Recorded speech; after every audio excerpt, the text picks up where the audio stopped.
texto chama-se Silêncios e Palavras. Na palavra, a comunicação se realiza.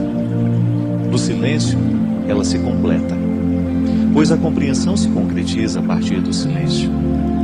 Há poder em ambos e a sabedoria é usar bem esses dois tempos da comunicação.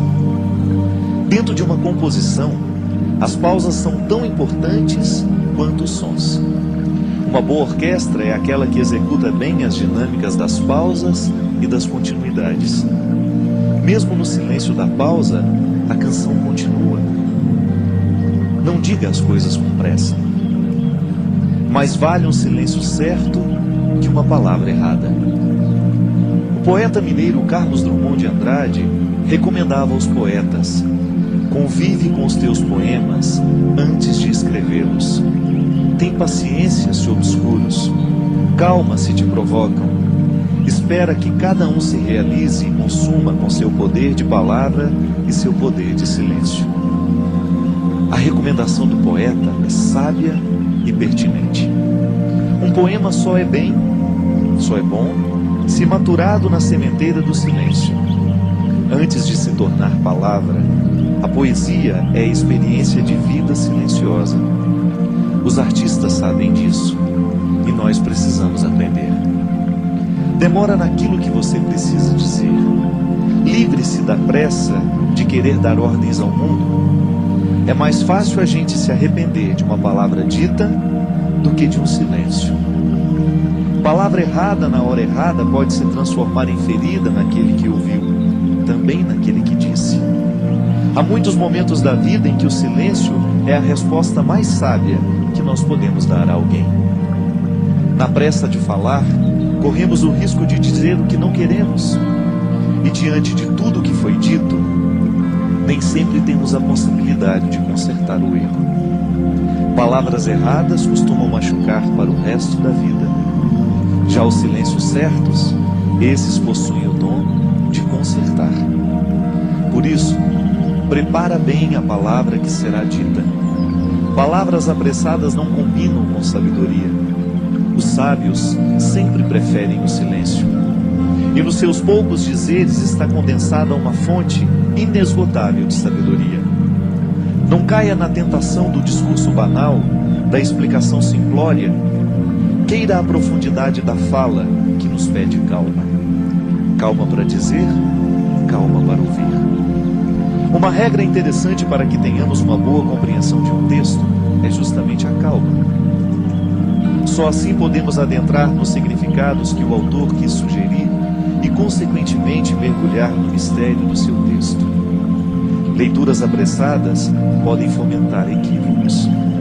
E equívoco é uma espécie de desentendimento entre o que escreve e aquele que lê. É uma forma de obstáculo para a compreensão da linguagem. Na comunicação verbal cotidiana, isso sempre acontece. Dizemos e não somos compreendidos. Diante do impasse, duas realidades são possíveis: ou alguém disse com pressa, ou alguém escutou sem atenção. Dizer e ouvir requerem silêncio. Só diz bem aquele que pensou antes no que iria dizer, e ouve melhor aquele que se calou para escutar.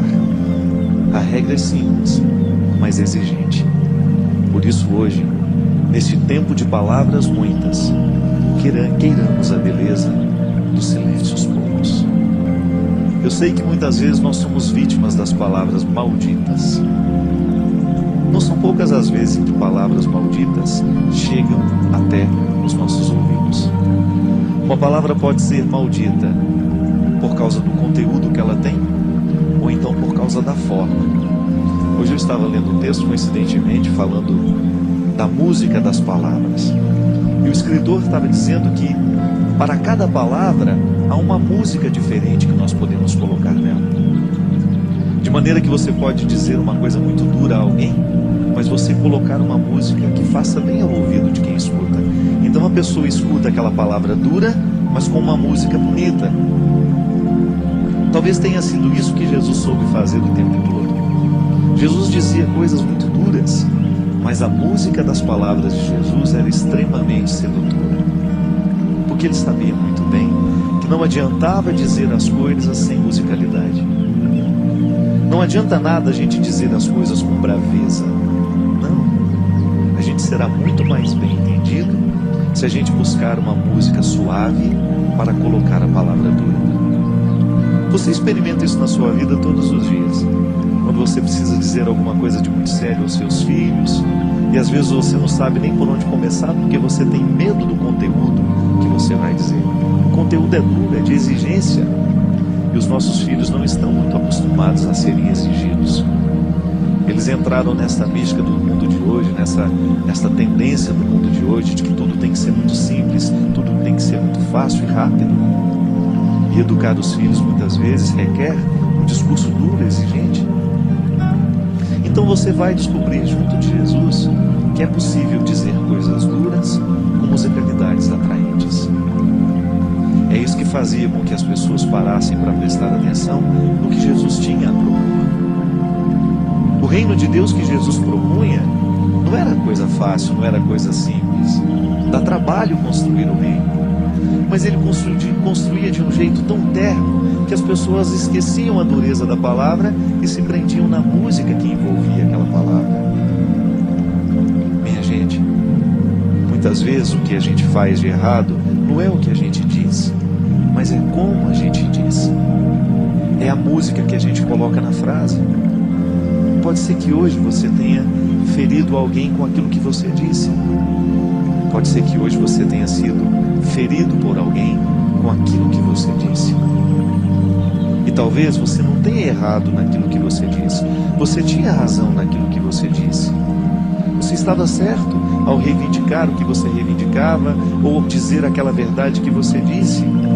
Mas talvez você não tenha escolhido o melhor jeito de dizer. Talvez você se perdeu na pressa, na raiva, na ira. É estranho, mas na vida a gente perde a razão quando a gente fica bravo.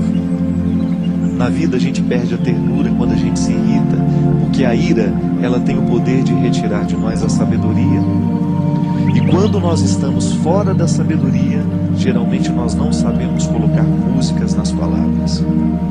Todos nós gostamos de música. Todos nós gostamos de ouvir aquilo que entrou um dia dentro do nosso coração, nos fez bem. Por quê? A palavra veio com música, ela não veio sozinha. O intérprete colocou naquela palavra uma intenção tão bonita que você de fato acreditou naquilo que ele estava cantando. Uma canção bem interpretada, ela expressa todo o poder de verdade que o compositor quis dar. Mas aquele que interpreta, o bom intérprete, ele faz a canção se tornar ainda mais verdadeira do que quando nasceu da mão do compositor. Porque ele soube colocar a intenção da voz. Eu, quando dava aula na faculdade de teologia, lá na faculdade de Beuniana, eu sempre dizia para os meus alunos que seriam padres um dia: olha, cuidado para você não ficar com um tom de voz, um jeito de falar igual a todo mundo. Busque a melodia das palavras. Busque o seu jeito de dizer. E que o seu jeito de dizer as verdades evangélicas, que o seu jeito de ensinar o evangelho, a palavra de Jesus, as coisas boas da vida, estejam de acordo com aquilo que você verdadeiramente acredita e identifica neste mundo como ternura. A palavra pode ser dura, mas a música que envolve a palavra não precisa ser. Porque aí você vai ter um poder de convencer muito maior do que se você estivesse usando a palavra dura com uma capa, uma armadura. Não. Todos nós temos medo de armadura, porque ela nos recorda a guerra. E às vezes, ao invés de colocar melodia, música na nossa palavra, a gente coloca armadura. E aí a gente assusta aquele que nos escuta, a gente machuca aquele que nos escuta.